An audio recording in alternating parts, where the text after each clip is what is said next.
Hey everybody out there in YouTube land, Mark Patterson, NCKFA. I have the pleasure today of speaking with Mr. Jamie Denison, the winner of the KBF Angler of the Year, as well as the 10. Has anyone done both of those in the same year? Not to my knowledge. Well, no. Okay, good. So we're very lucky. I had Justin Carter, or Saltwater. I called him for a couple of minutes at the Hadrill show, but I get Jamie for a little longer. So, Jamie, what does it feel to be the champ?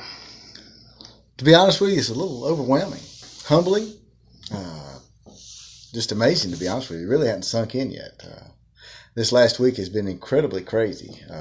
I had no idea by winning the Angler of the Year and the 10 would really... People calling you. Yeah, messing up my world, really, because I have my last week at work, I thought it almost got me in trouble with my boss man due to the fact that I haven't really been able to concentrate on my regular job, just trying to keep up with emails and phone calls. Well, do you think kayak fishing one day will be big enough that this might be your new regular job? I'm working on it diligently, yes. Well, that's good. Well, let me ask you some questions that I'm sure a lot of anglers out there want to know, and very rarely do we get the chance to talk to the winner of the TN and KBF Angler of the Year. So, what got you into kayak fishing? My grandmother, when I was a little kid, would take me down to the little creek behind the house, and we'd catch little sunfish, and I just got hooked watching that little bobber go under. What happened with you?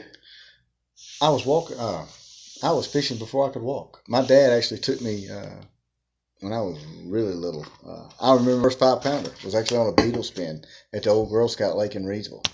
Now, how'd you get in the Girl Scout Lake?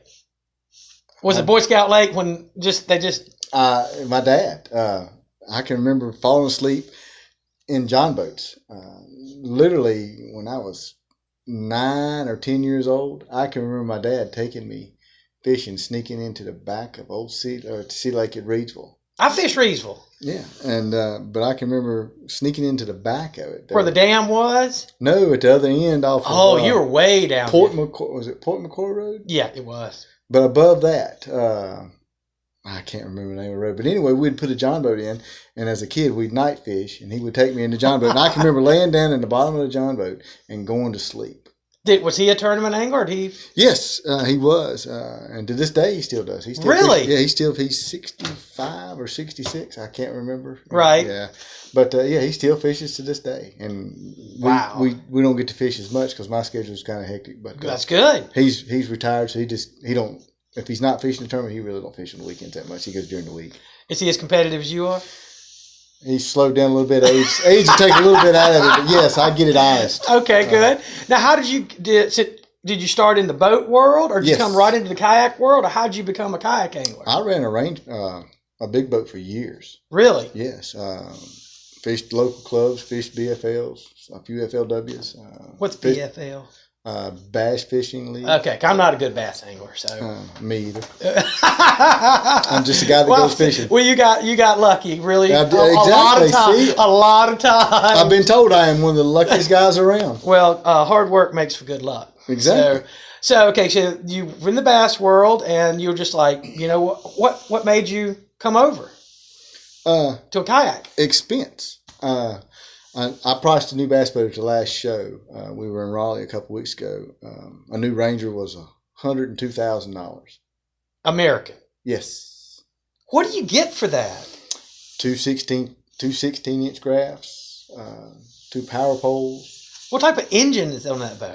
It was a Mercury 2.5, I believe. How much of the boat is in the water when it's going? Just the prop? Basically, yeah. You got about 4 foot of the boat. It's a 21-foot boat. You got about 4 foot of the boat in the prop. You're running down the water about 70 miles an hour. So did you say, okay, look, the boats are it's too expensive for, all of us who have real jobs. Yes. And then, so you said, I still want to be competitive, but so how did you get the kayak? What? You did it, actually. I mean, in all honesty, if we're going to sit and tell I want 10% of this year just for that. Okay. You should pay me 10% of what you get for that. I'll take that too. So, how did this happen? I bought my first kayak in September of 2013. My birthday's in September. Congratulations. Just in case you want to buy another one this year. Okay, well, I probably will. Well, maybe not. But, okay. I wanted to come down and fish the Oak Island Classic. I'd heard about it, seen it on the website. I actually joined your club. Right. And decided, well, I'm going to do this. So I bought my boat in September, signed up for the Classic, come down and fished the inshore division. Right. First time I was in it. And actually, the second time I had put my boat in the water was down at the Oak Island Classic. Wow. Down in ICW. I did not fish the offshore division that year. And to plug my buddy, that was the first year that John Grady won the offshore division.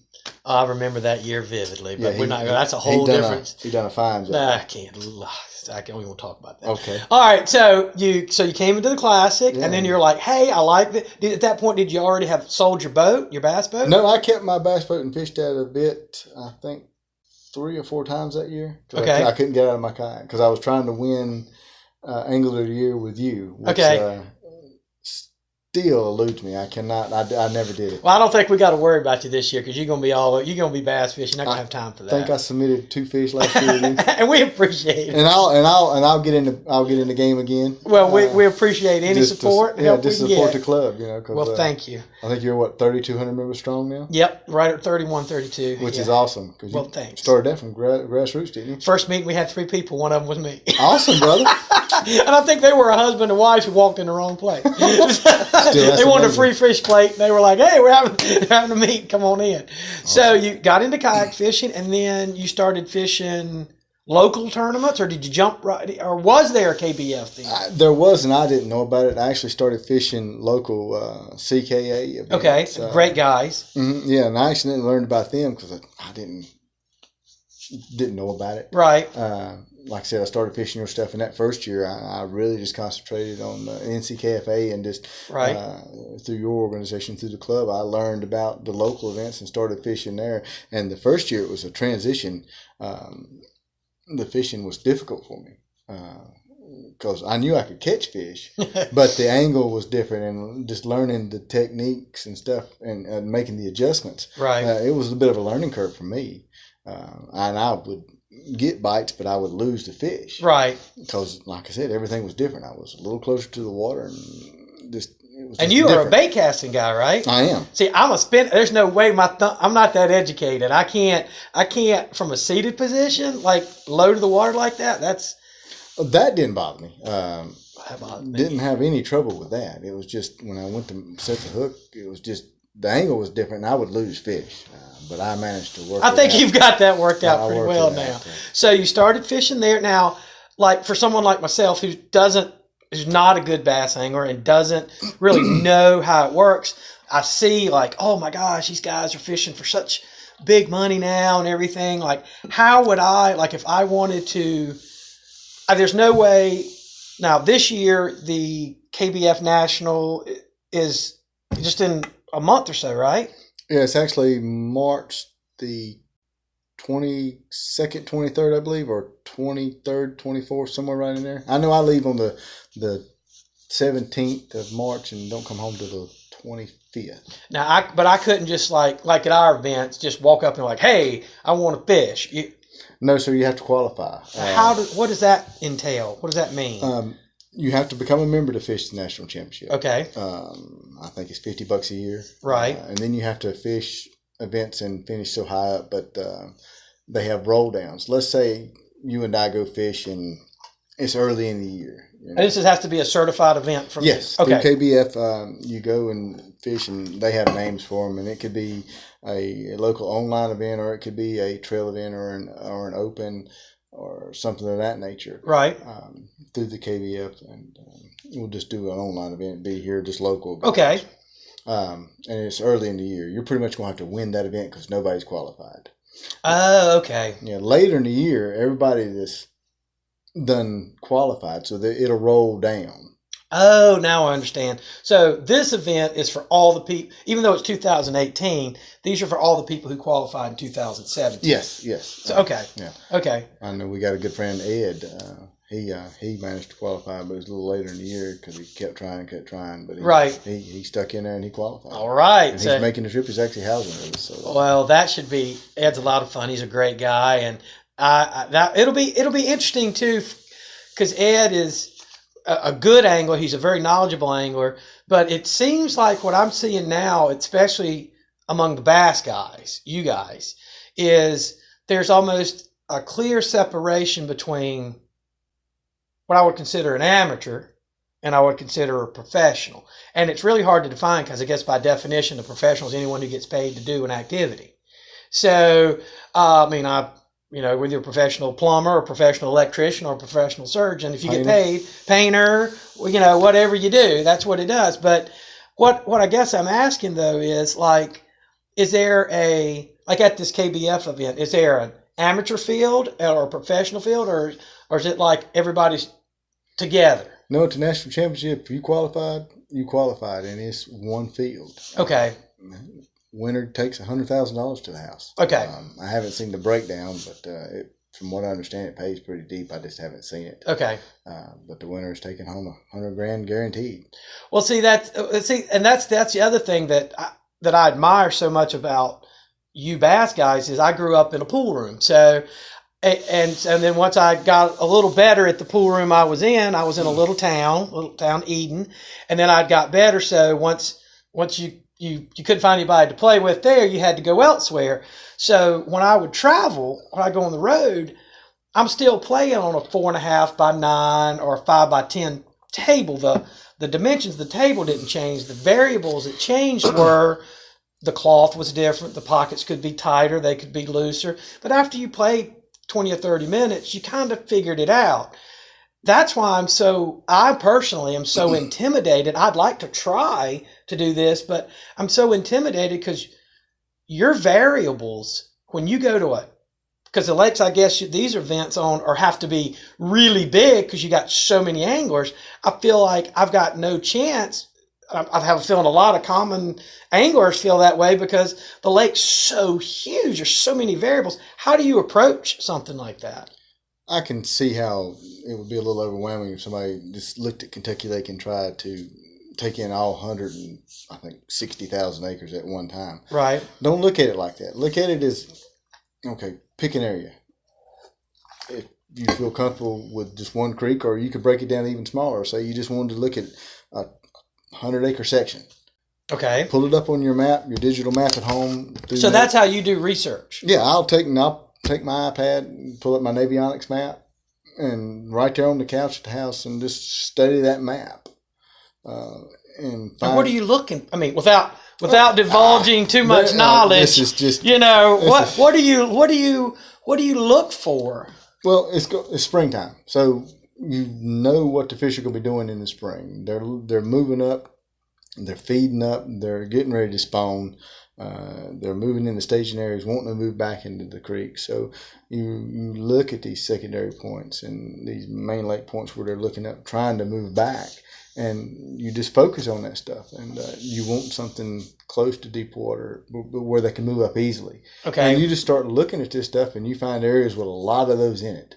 And I guess because you're a kayak angler, do you try to find something close to a ramp so you don't have to go that far? I don't. I think last year at the national championship, I averaged about 15 miles a day. A day? A day. But wow. That's where my hobby really paid off in my pedal craft. Yeah, because distance, speed. And if the wind gets up on a 160,000 acre lake, and I think it's 3 miles across at this general area, if you get a 20 mile an hour wind, you got 3-foot rollers. Wow. And it can get rough, but if your hands are free, you can cast. Yeah, but more importantly, you're not paddling. You're using your legs to get back. Right. Because if you miss the deadline to get back, you're disqualified. They don't care. Well, let me ask you this. See, I thought, and I don't know. Right. So even if you send, because they use a scoring system, it's electronic. Right. So the fish go in, but your body physically has to be back at the weigh-in. You just can't send the fish in and be like, I'm good. Yeah, you have a check-in time. Okay. Your fish have to be uploaded by a certain time, and then you physically have to check in by a certain time. Okay. So you're breaking that big lake down into smaller, manageable pieces. Okay. It's just like making it down into a manageable farm pond, and that way you're not trying to digest so much at one time. Do you pre-fish much? Yes, I'll go to Kentucky Lake. Like I said, I'll leave out, and I'll be down there 8 days before the tournament. Yeah, that's tournament included. So I'll get to pre-fish about 6. Okay. But my preparation actually started a week after I got back last year. I've been looking at a map of Kentucky Lake since last year. Wow. Now, I did get lucky enough to go fish the Hobie Bass Open last year to get a little more time on that lake, and that was part of my preparation going back to the National Championship this year. Okay, so you've already been to this lake. Is it the same lake every year for the National so far? It has been for the last 3 years. Okay, so are you concerned that people are like, oh, I remember Jamie was fishing over there last year or something like that? No, or? sir, because I didn't see another kayak angler anywhere. I have a feeling you'll see him this year because you got a pretty big bullseye on you this year. No. That's where that Hobie comes into play. Put that rascal in the wind. All right. Not many people going to travel, that far. 7 or 8 miles before they make the first cast. Well, again, I got short little legs. So for me to go that far, I might not get back too. But so you feel that it's worth, once you've done your homework and studied what you've studied and pre-fished, it's worth going, because you lose, it's tournament. So I want to talk about that too. You have to say, all right, I feel like, because how many fish can you score? 5 a day. For how many days? 2. See, that's where I'd have trouble too. I might be able to catch a big fish every other day. When you guys, but anyway, so anyway, you got 5 fish. So you feel like, because at travel time there and then travel time back, you obviously shorten the window that you can fish, yes, but you trade out for that specific location. If you're in my area, every fish you catch, that's one less I can catch. That's true. And if you don't catch a limit, then you're dead. You don't stand a chance. Because how many anglers are in this event normally? Well, last year I think it was close to 400, and this year there's 800. 800 kayak. It's going to be real. I think it's 787 or something like that. So basically, it's not like the events I fish. We have 50 or 60 people. It's big, and if you just, like I say, if I could score 5 fish, I'd think, well, I got a chance because probably only 10% of the field's going to fill the limit. Mm-hmm. But when you got 800, well, 10% is still 80 people. Right. So, yeah, but it's going to come down to quarter inches, and I suspect that it's going to come down to big fish, second big fish, third big fish, because there's going to be that many times because there's that many people. Okay. Now, I like your strategy. I like that. Just break it down into smaller pieces. It's old saying you can't eat an elephant all in one bite. So I like that. But how, like me, like if I'm for me, March to April, I would, for my local little farm pond or farm pond, I throw my little bubblegum topwater worm or twitch worm, because that's just what I normally throw that type of year. And do the same lures work there at that time of year, assuming they're in, it's, if it's normally 60 degrees here, it's going to be 60 degrees out there. If the common anglers out there throwing the bubblegum worm here and catching fish, if they go out there, will it work? Like, how do you know? I guess that's what you do in pre-fishing, is just throw a bunch of stuff, or do you already come with an idea? I try to go in with a preconceived notion. I let the conditions dictate what I do. Okay. And based on your experience in the past. Right. Okay. What do you say separates the amateur guy from the pro guy? Time on the water, boss. Just simple time. I like me. I spend a lot of time on the water, but I'm not able to really do what you guys do. Like, I can't make time adjustments quick enough. I feel like I'm always pressed for time. Do you feel that way when you're out there? Of course. Time management is huge. That's tough for all of us. Being able to recognize, okay, this is not working, and switch and move on, it is tough for all of us. Fishing is 90% mental. I mean, I tell everybody that. It is between your ears. I don't care whether you're fishing for king mackerel, largemouth, or whatever. You have to be able to recognize, okay, this isn't working, and change. Right. And that does come from just being on the water. Do you say, like, when you pull up to an area, do you have a mental, okay, like you pull up on this point and you say, all right, I think the fish is here, I pre-fished and caught fish, I'm going to give it 30 minutes or 15 minutes or 5 casts and then move on, or what do you do? Sometimes, like I'll run over it and I'll use my Lorentz graph and I'll go in and I'll see the fish down there. I'll see them on the side imaging.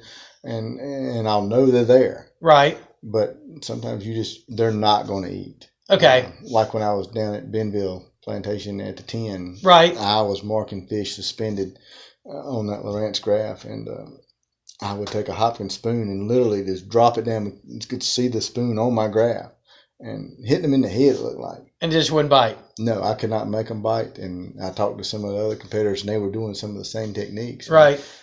Those fish just would not eat. Wow. Now, I could go to blue. How long did you stay on in that area? Like me, I'd just be determined you just got to say this is not working and move. I gave it 15 minutes, and I knew they wasn't going to eat, and I went back to doing what I knew how to catch them. Okay.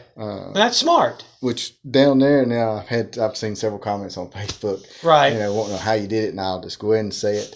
I was junk fishing. I've said it on other interviews. What does that mean? I don't know what that means. I was basically just going down the bank. I figured out a little something, the fish were relating to. Right. If I could find an alligator sunning itself, I automatically knew that was a little warmer spot. That's a good tip. That's pro tip. How big were the alligators? Well, some were bigger than others. And then I tend to give them a little wider berth. But right. If I've seen an alligator sunning itself, I didn't run right up to him, hey, try to poke him right. or try to brush his teeth. Right.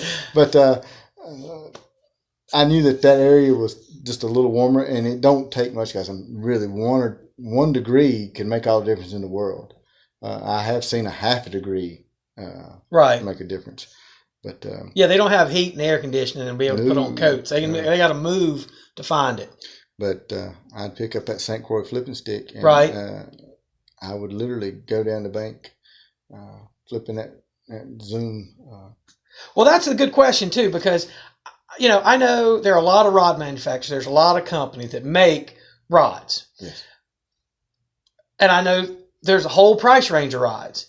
Like you use St. Croix rods.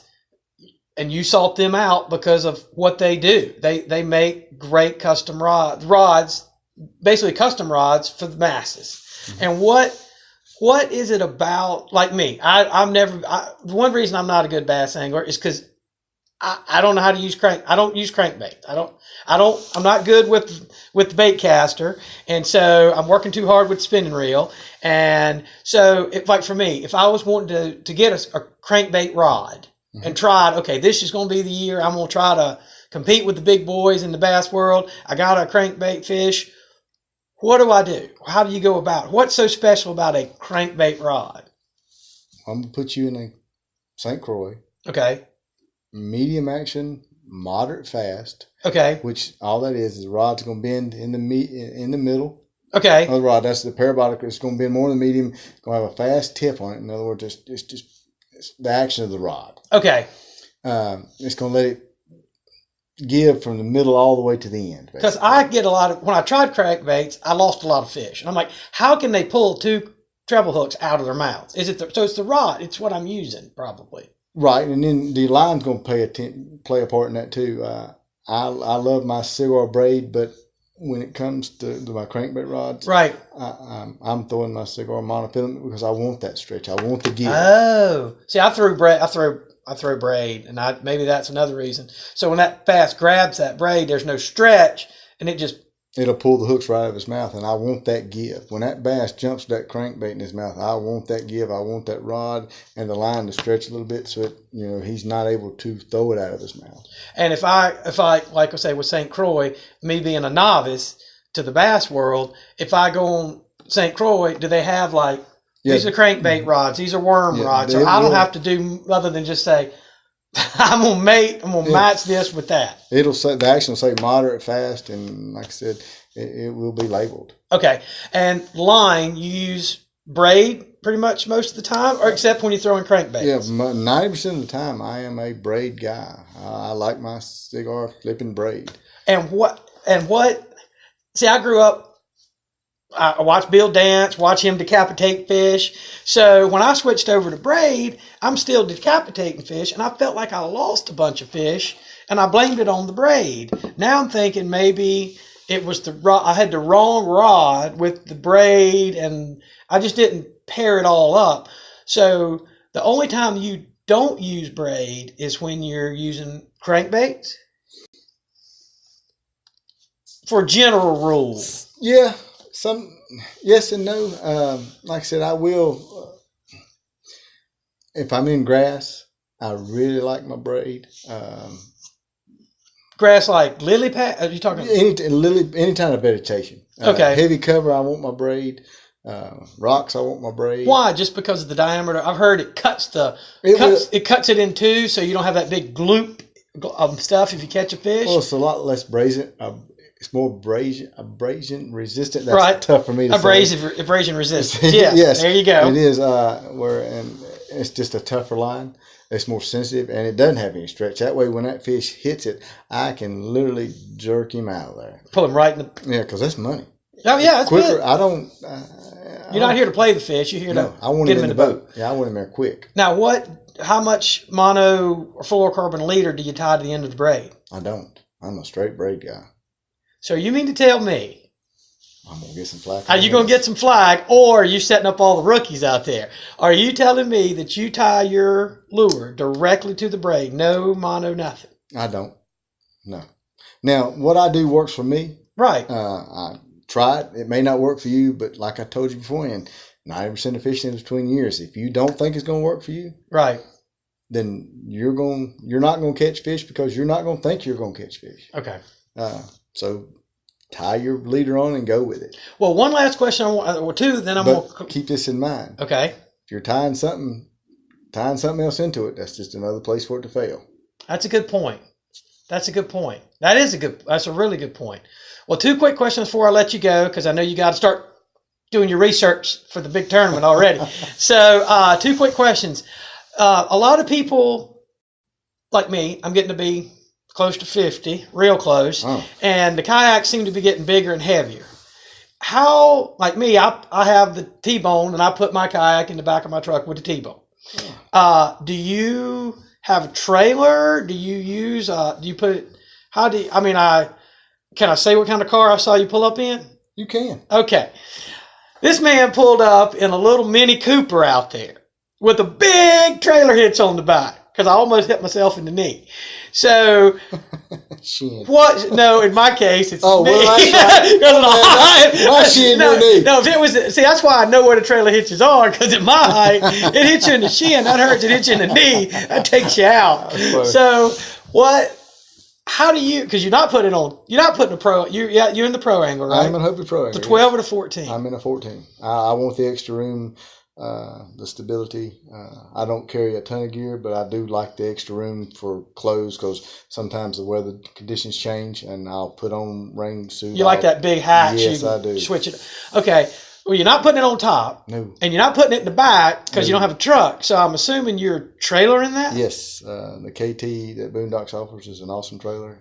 And they're made here in North Carolina? Yes, they are, in Thomasville. Thomasville? Yes. All right. And that's how you transport everything? Yes. Between that and the landing gear, the Boondocks landing gear. Right. I've got it. Now that's easy. The wheels that you can buy. Yes. They mount right to your kayak. Literally, I can pull up to the parking spot at the ramp. Load the stuff on my kayak, slide it off my KT trailer. Right. Run it right down to the ramp, hop on the hood, push it off, fold the wheels up, and go fishing. When I come in, I'm coming into the ramp, and I'm going to make a video on this. Put my landing gear down before I get to the ramp, paddle up, pull my fins, let it coast in, walk off the front of my kayak, pick it up, pull it right up the ramp, put it on the trailer, and go.